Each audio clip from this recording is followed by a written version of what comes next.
Jejak Islam di Pulau Bangka kali ini mengulas tentang peran orang Banjar Kalimantan dalam proses Islamisasi di Bangka.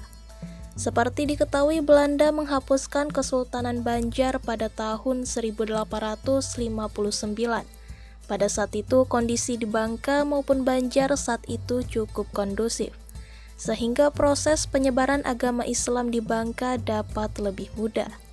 Gelombang pertama penyebaran Islam dari Banjar yang datang ke Bangka yakni Gusti Landak, Gusti Kacil, dan para pengikutnya.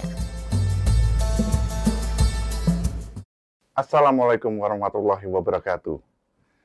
Bangka Belitung memiliki sejarah panjang tentang jejak Islam. Sekitar abad 10, Islam diperkirakan sudah masuk ke Pulau Bangka. Maka dari itu, sebagai warga negara yang baik, mengenal, menjaga, hingga melestarikan sejarah dan budaya Islam di Bangka Belitung adalah sebuah keharusan. Mari, di bulan yang penuh berkah ini, kita sama-sama lebih mendekatkan diri kepada Allah Subhanahu wa Ta'ala dengan tidak melupakan sejarah. Saya, Harwendro Adityo Dewanto, mengajak seluruh lapisan masyarakat untuk mencintai dan melestarikan sejarah budaya Islam di Bangka Belitung. Selamat menjalankan ibadah puasa Ramadan 1444 Hijriah. Wassalamualaikum warahmatullahi wabarakatuh.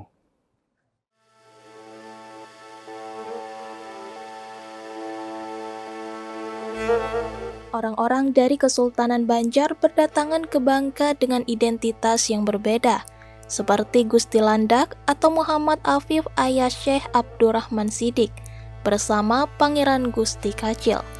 Mereka menyebarkan agama Islam di saat yang tepat, di mana kondisi sosial ekonomi di Bangka membaik.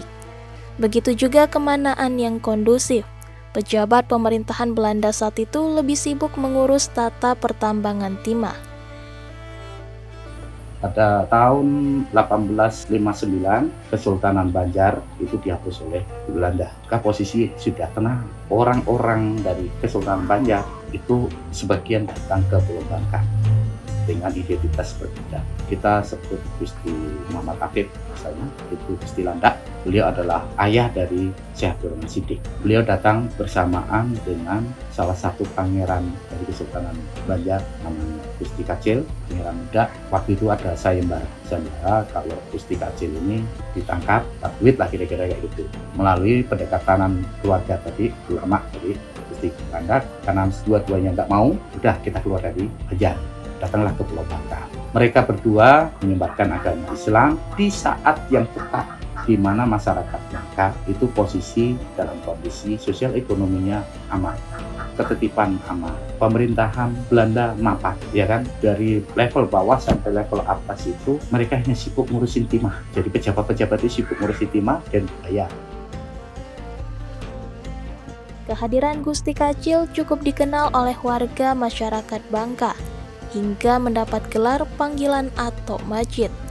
Ia lebih banyak berada di kota Waringin hingga meninggal dan dimakamkan di kota Waringin. Sedangkan Gusti Landak bermukim di Muntok Bangka Barat lalu kembali ke Banjar setelah 35 tahun berada di Bangka.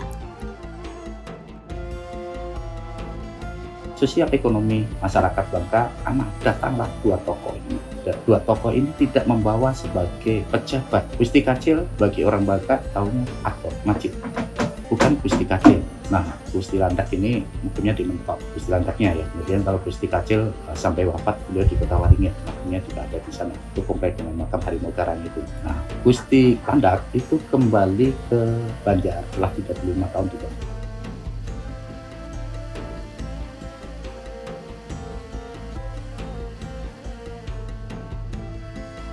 Nah, jadi perkembangan Islam di Pulau Bangka pada masa Kesultanan Banten, Kesultanan Palembang Darussalam itu berkembang dengan pesat melalui jalur politik, jalur pemerintahan. Nah, perkembangan Islam selanjutnya ya pada abad ke-18, abad ke-19, abad ke-20 itu lebih ke dakwah ya. Jadi melalui jalur dakwah ataupun melalui jalur penyebaran agama oleh tokoh-tokoh penyebar Islam yang sengaja datang ke Bangka. Misalnya pada sekitar awal abad ke-19 ya, kita mengenal tokoh Syekh Abdurrahman Siddiq ya. Nah, beliau itu adalah ulama menyebar Islam di Bangka, berasal dari Banjar. Nah, pada tahun 1910 itu beliau bermukim di Kota Waringin, menyebarkan Islam di Kota Waringin, melanjutkan jejak-jejak penyebaran Islam yang telah dilakukan oleh Hulu Balang Alam Harimau